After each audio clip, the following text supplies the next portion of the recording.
Hi வணக்கம். நான் லைஃப்பில் ஃபஸ்ட் டைமாக சமைக்க போகிறேன் ப்ரான்ஸ் பிரியாணி வந்துட்டு. ஸோ எப்படி வரும்னு எனக்கு தெரியல வந்துட்டு. லெட்ஸ் வெயிட் அண்ட் வாட்ச் வந்துட்டு ஃபஸ்ட் டைம் லாஸ்ட் வரைக்கும் பாருங்கள்.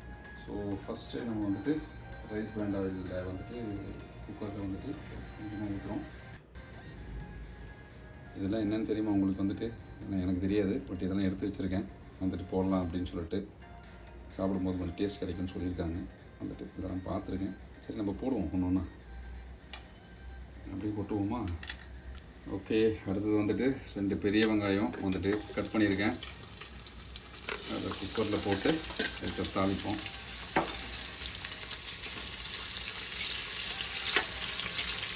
செய்யவே ஆரம்பிக்கிறேன். அதுக்கு நல்லா மணக்குது. இதை வந்துட்டு இது மாதிரி நல்லா வதக்கணும். ப்ரௌன் கலராக வர மாதிரி வந்துட்டு எப்போ வரும்னு தெரியல, வதக்கிட்டே இருக்கேன். நான் செய்கிறத பார்த்து எல்லாம் ஒய்ஃப் வந்து அவங்க ஹஸ்பண்டை செய்யுங்கன்னு சொல்லி தொந்தரவு பண்ணாதீங்க வந்துட்டு. என் ஒய்ஃப் சொன்னாங்க கொஞ்சம் சால்ட்டு போட்டால் சீக்கிரமாக ப்ரௌன் ஆகிடுமாம்மா, அதனால் கொஞ்சம் சால்ட்டு போடுறேன் வந்துட்டு. அவங்க சொல்கிறது எப்படி வருதுன்னு பார்ப்போம்.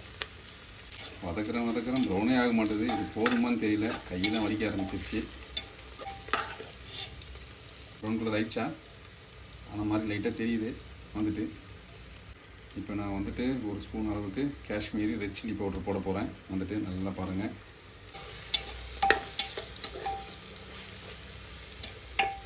கூட இப்போ 2 பச்சை மிளகாய் போடுறேன். இது வந்துட்டு இஞ்சி பூண்டு பேஸ்ட்டு ஒரு 1.5 ஸ்பூன் நம்ம வந்துட்டு போடுவோம் வந்துட்டு. எல்லாமே டேஸ்ட்டுக்காக தான். பாய் பிரியாணி மாதிரி நல்லா மணக்கும்னு நினைக்கிறேன். ஒரு 1/4 டீஸ்பூன் மஞ்சள்தூள் போடுறேன் வந்துட்டு. இது வந்து புதினா கொத்தமல்லி அரைச்சி வச்சுருக்கேன். இப்போ கலந்துருவோம். 1 ஸ்பூன் அளவுக்கு தயிர் போடுறேன். இப்போது 2 பெரிய தக்காளி மிக்சியில் அடித்து ஜூஸ் மாதிரி ஆக்கியிருக்கேன், அதையும் கலப்போம். இதை வந்துட்டு இறக்கி கையெல்லாம் பயங்கரமாக வலிக்க ஆரம்பிக்குது வந்துட்டு. இப்போ தான் வந்துட்டு லேடிஸ் படுற கஷ்டமாக நம்மளுக்கு தெரியுது வந்துட்டு. எல்லாரும் சாப்பாடு சீக்கிரம் ஆகலைன்றோம். லாஸ்ட்டாக 1 ஸ்பூனு பிரியாணி மசாலா போடுங்க. கிரேவியோட கலர் பார்த்திங்களா வந்துட்டு எவ்வளோ சூப்பராக வந்திருக்கு. ஸோ நான் இப்போ வந்துட்டு ப்ரான்ஸ் எடுத்திருக்கேன். 1/2 கிலோ அரிசிக்கு 1 கிலோ ப்ரான்ஸ் போடலாமா?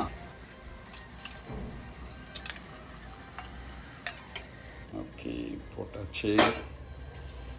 இப்போ நல்லா கலக்கும். நல்ல ஒரு கலர் டெக்ஸ்சர் வந்திருக்கு. ஸோ இதில் வந்துட்டு சால்ட் 1 ஸ்பூன் எடுத்துருக்கிறேன். அதை நான் அப்படியே போடுறேன். ப்ளஸ் அளவுக்கு பிரியாணி ரைஸ் எடுத்துருக்கேன். அதுக்கு 1.25 அளவு தண்ணி ஊற்ற போகிறேன்.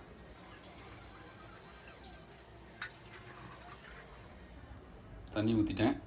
நல்லா கொதிக்கிட்டோம், நல்லா கொதி வரட்டும். அதுக்கப்புறமேட்டு நம்ம ரைஸை போடலாம். ஸோ நம்ம எல்லாமே போட்டாச்சு.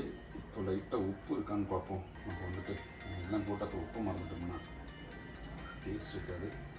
ஸோ உப்பு இருக்கான்னு பார்ப்போம். கொஞ்சம் உப்பு தேவைப்படுது. ஒரு 1/2 ஸ்பூன் உப்பு போடுவோம். இப்போ பாருங்கள் எப்படி நல்லா கொதிக்குது. அரிசி போட்டுடலாமா? ஸோ அரிசி இருக்குது, அரிசியை போட்டுருவோம்.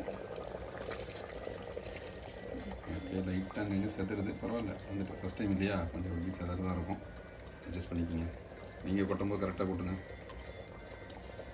அரிசி போட்டாச்சு. ஈவனாக லைட்டாக ஸ்ப்ரெட் பண்ணி விடுவோம் வந்துட்டு. அப்போ தான் எல்லா இடத்துலையும் மசாலா பிடிக்கும். ஸோ குக்கரை லாக் பண்ணிவிடுவோம். பண்ணியாச்சு. நாங்கள் கொதி வரட்டும். விசில் அடிக்கும் 3 விசில்.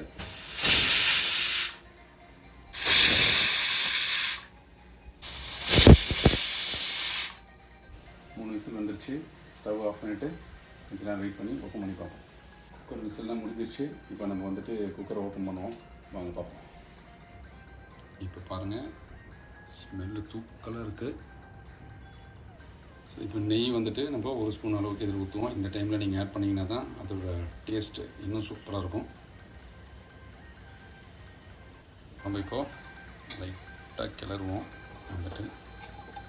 எப்படி வந்திருக்குன்னு பாருங்கள். லைஃப்பில் முதல் தடவையாக பிரியாணி செஞ்சுருக்கேன் வந்துட்டு. அதுவும் ப்ரான்ஸ் பிரியாணி. டேஸ்ட்டு சாப்பிட்டு பார்த்துட்டு சொல்கிறேன் எப்படி இருக்குன்னு சொல்லிட்டு. ஸோ ஒரு பிளேட்டில் கொஞ்சம் பிரியாணி நான் போடுறேன் வந்துட்டு, டேஸ்ட்டுக்காக வந்துட்டு. எப்படி இருக்குன்னு பார்ப்போம். அவங்க பிறகு பிரியாணி ரெடி ஆகிடுச்சு. ஸோ அதோட டேஸ்ட் எப்படி இருக்குன்னு பார்க்கலாம். வந்துட்டு நல்லா இருக்குது டேஸ்ட் வந்துட்டு. நான் செஞ்சுருக்கேன் அப்படின்றதுனால இல்லை, உண்மையாகவே சூப்பராக இருக்குது. ட்ரை பண்ணி பாருங்கள்.